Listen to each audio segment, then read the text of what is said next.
Middle east में महायुद्ध की आहट और तेज हो गई है। ईरान ने गल्फ देशों को सीधी धमकी दी है कि अगर अमेरिका या इजराइल ने उस पर हमला किया तो पूरा अरब क्षेत्र आग की लपटों से धधक उठेगा।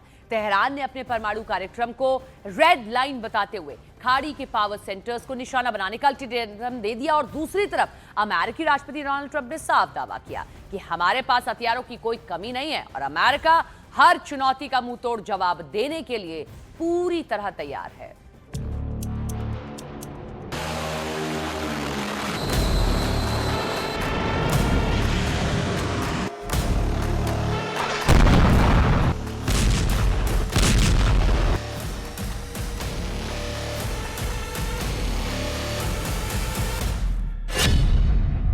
ईरान की अरब देशों को धमकी, अमेरिका का साथ दिया तो भस्म कर देंगे।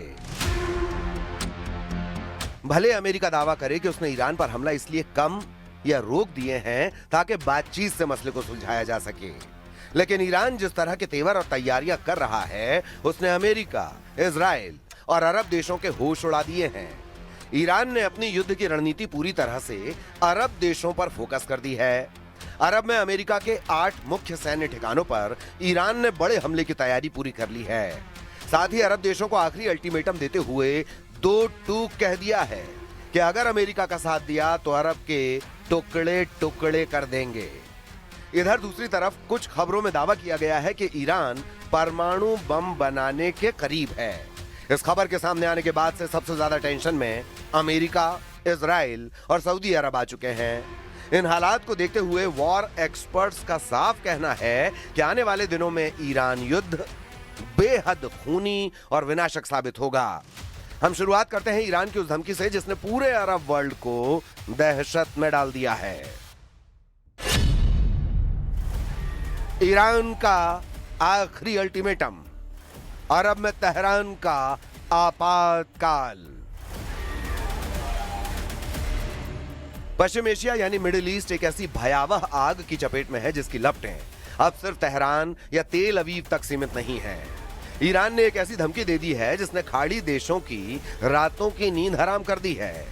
तेहरान का संदेश साफ और बेहद तीखा है कि अगर ईरान पर हमला हुआ, अगर उसके तेल और परमाणु ठिकानों को निशाना बनाया गया तो पूरा अरब आग में भस्म कर देंगे।